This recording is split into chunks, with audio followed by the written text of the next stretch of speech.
approximately a total area of about 4,600 to 4,700 hectares of under coffee. Has not been branded as such, but Coffee Board has developed a logo for the Northeast. Basically, we have two varieties of coffee. It is the Arabica and the Robusta coffee.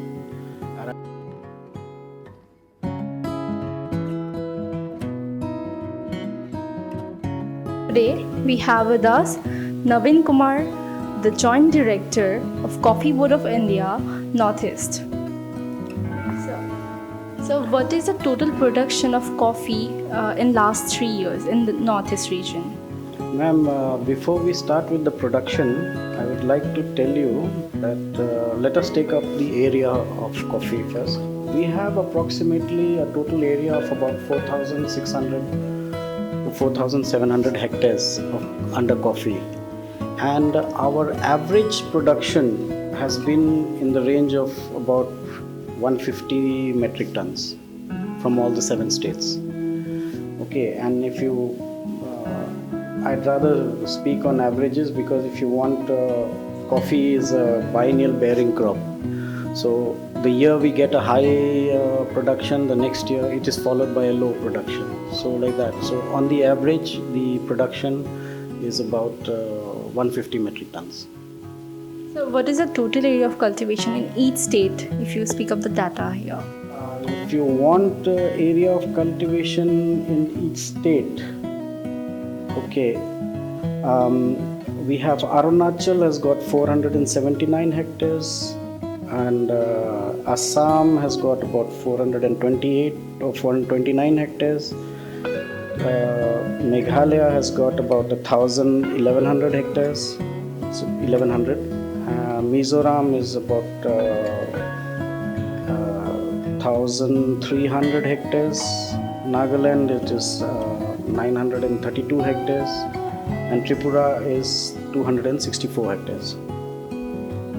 So if you can Total area is 4,600, or if you can round it up, 4,700 hectares. So if we consider the northeastern region, what about the coffee brand of Assam, like all the other tea brands? Tea does have its own brand here. It is like this. Coffee for the Northeast has not been branded as such, but Coffee Board has developed a logo for the Northeast, which we can use. The coffee logo for the Northeast is it has been developed by the Coffee Board some time ago. It carries the photo of a rhino. So the entire anybody who wants to export or who wants to trade in coffee from the Northeast is free to use that logo, which has been developed by the Coffee Board. That is besides their own logo, which they have developed, their private logo or whatever.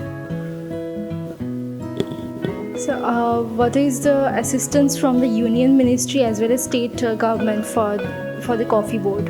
Every once in 5 years, we are submitting a proposal to the Government of India, wherein we submit what we an integrated coffee development program. Okay, under that program, we have various components. For example, I'll give you. We have for expanding coffee area, then for consolidating old areas, then providing assistance under the water augmentation scheme, then providing assistance for marketing, providing assistance for coffee processing, that is quality upgradation. So these are the various schemes that we are at present implementing from the center. From the state government, so far we are not getting any assistance on this accord. It is all being done by the Coffee Board only. So, what are the varieties of coffee present in the Northeast region and the climatic conditions as well? Like, what climatic condition suits for the best grow? Basically, we have two varieties of coffee. It is the Arabica and the Robusta coffee. Arabica coffee, what happens is Arabica coffee we grow in higher elevation areas, Robusta coffee we grow in low elevation areas. That is, Arabica we grow in elevations of 1000 to 1500 meters above sea level, and Robusta we grow in 500 to 1000 meters above sea level. Okay, so in when we come to, since you belong to Assam, so I would like to tell you a little bit about Assam. We are growing coffee in Assam in 2 or 3 different places. One is in Haflong, that is Dima Hasao, where mostly we have Arabica coffee, and in the Chirang district, in Bijni and a few other places there, we have Robusta coffee. These are the 2 different types of coffees that are growing in Assam. Whereas the hilly tracts of Mizoram, Nagaland are all mostly Arabica growing areas. Arunachal, down at a particular district where we are growing coffee in Arunachal mainly is Tirap district, where we are growing Robusta coffee. Okay, Meghalaya has both. It has both Arabica and Robusta. And along the foothills, along the borders of various states like even Nagaland, and you come to Mizoram, down in the lower elevations, we can grow Robusta very easily. One more place where we grow coffee in Assam is Karbi Anglong. Karbi Anglong also we grow coffee, and Karbi Anglong we grow Robusta coffee. And to add to that, I would like to make a mention here that in Karbi Anglong district, in Difu, we have our coffee research center, where we conduct various field trials, and also we conduct various training programs for the people or for the coffee growers of the northeastern region. So which state has the most cultivating area for the coffee? When we go by the cultivated area of coffee, I would say Meghalaya would have the largest area, followed by, Meghalaya, Mizoram, they're about the same, and the very small differences are there. And Assam has a total area of about 428 hectares. So it's these the area.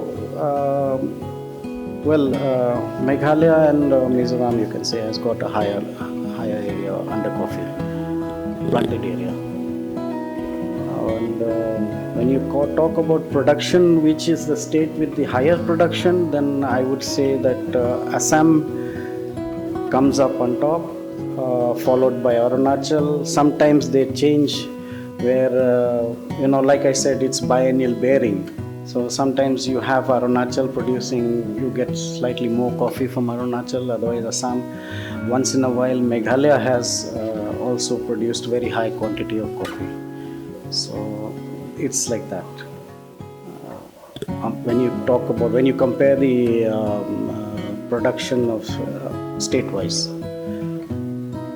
So what kind of process, or the techniques for the quality test, or if you need to maintain a good quality of coffee for selling purpose? Number one is that our coffee, firstly, we do not have the testing laboratories in the Northeast. Okay, the coffee, for its quality parameters, we send it to our head office in Bangalore, where the quality parameters of the coffee are tested, and we send samples from here. They test the quality parameters, and then they revert back to us, and whoever has asked for the quality test, we provide them the results. Now when you say what type of the quality parameters that we have to adhere to for coffee cultivation is, number one is the harvest time should be absolutely right. When the coffee beans are just red in color and they have turned cherry color, okay, that is one. Number two is the on-farm processing of coffee has to be very well done. It should be dried properly, or it should be wet processed properly, and the drying methods have to be adhered to. Once we dry the coffee, because winters we have very short days during the winter months, so by the evening, once we are drying the coffee out in the sun, right, by evening we have to again collect it all, cover it so that it does not regain moisture in it, because the moisture tends to spoil the coffee.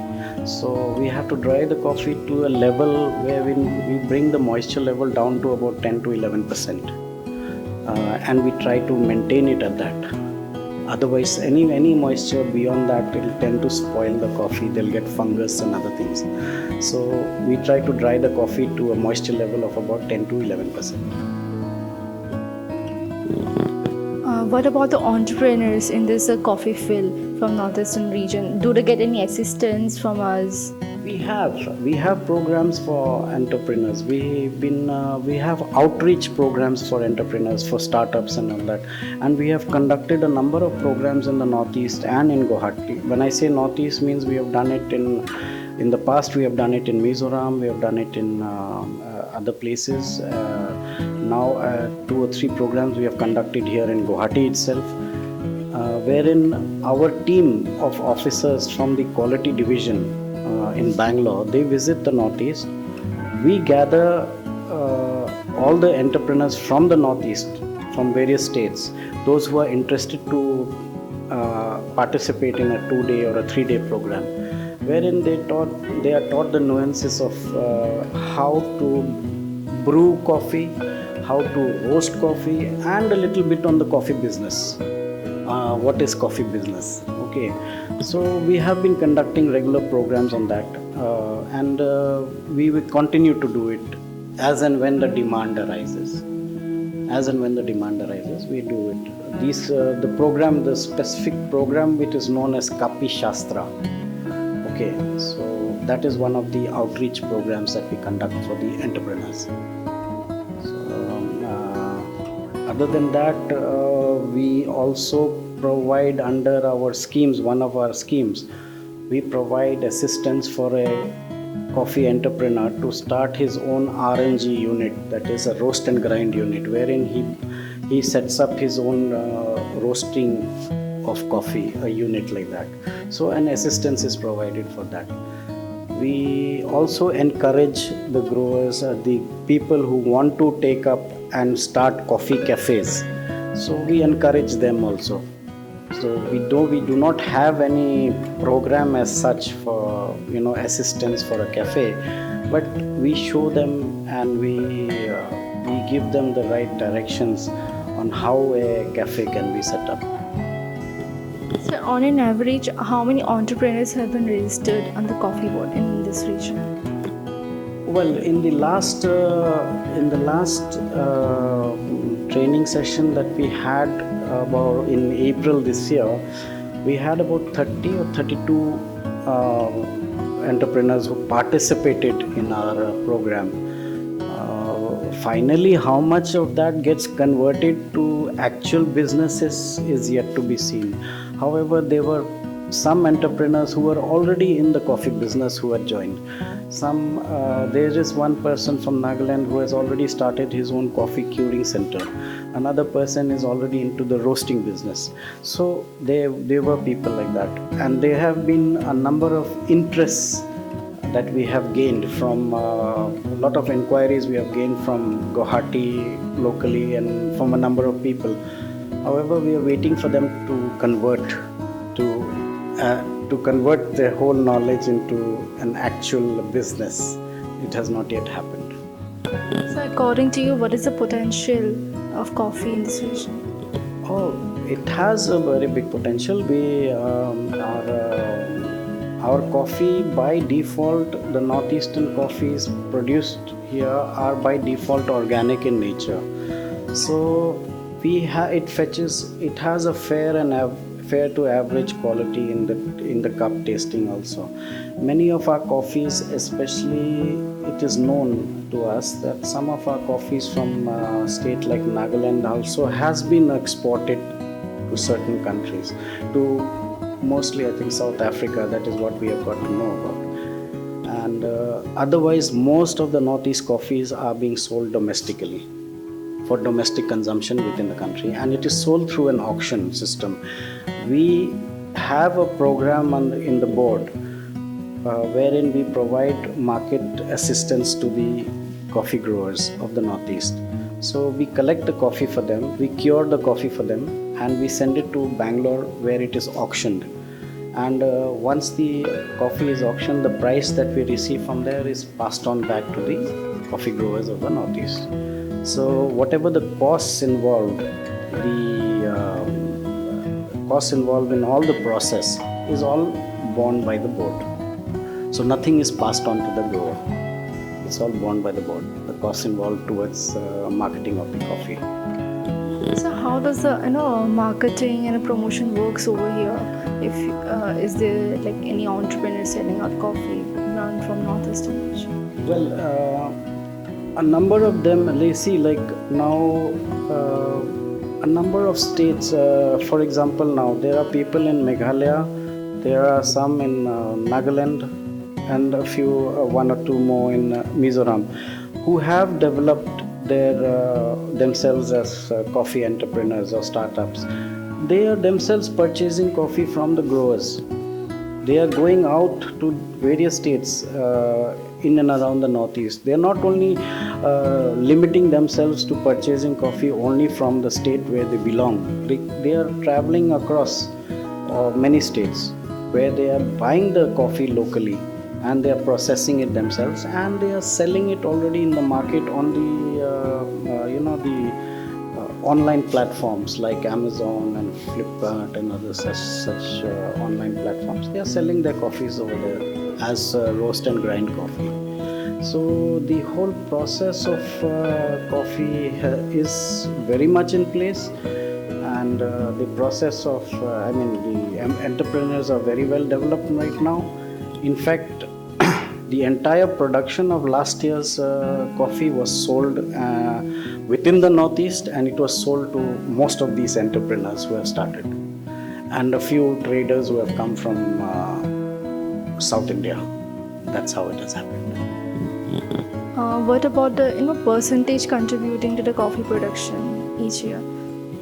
Our contribution to the coffee production of the country is a very small amount. It's hardly about 1% or more, not more than about 1%. So that is because there are various factors over here that our coffee in the Northeast is not very old, though it came into the Northeast in the 60s, but the development of coffee has been very slow in that sense. So we have our contribution towards the national coffee percentage is very, very low when we compare ourselves to. In fact, we are no comparisons to states like Karnataka, Kerala, or Tamil Nadu. In fact, even so, Orissa and Andhra also are producing states.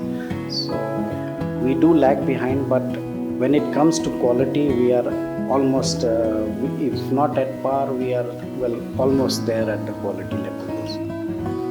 So is it a long way to reach the capacity? Oh, definitely. It is a very long way. Here we have to compete with a number of other crops, like there is rubber, there is tea, and basically our in fact all our growers are tribal growers in the Northeast, and the growers have got very small holdings. The holding size is on an average about half a hectare.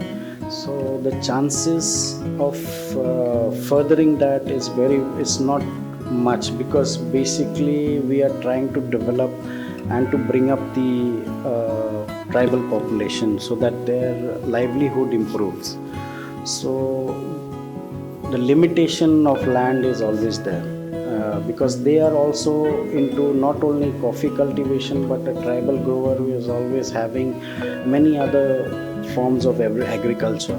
So his land is more or less divided into various agricultural crops besides coffee. So we are growing. We are on an annually we are able to cover about 500 to 600 hectares every year, expanding in that sense. Where do you think the sector is lacking in this region? We are not lacking in any way. but it's just that uh,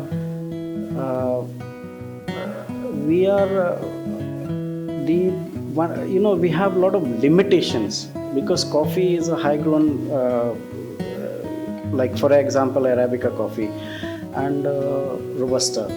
Our coffee requires certain parameters to grow, right? Number one is the coffees of India are shade grown. So generally what happens is we have to locate or we have to find people who have existing shade wherein coffee can be grown under the shade.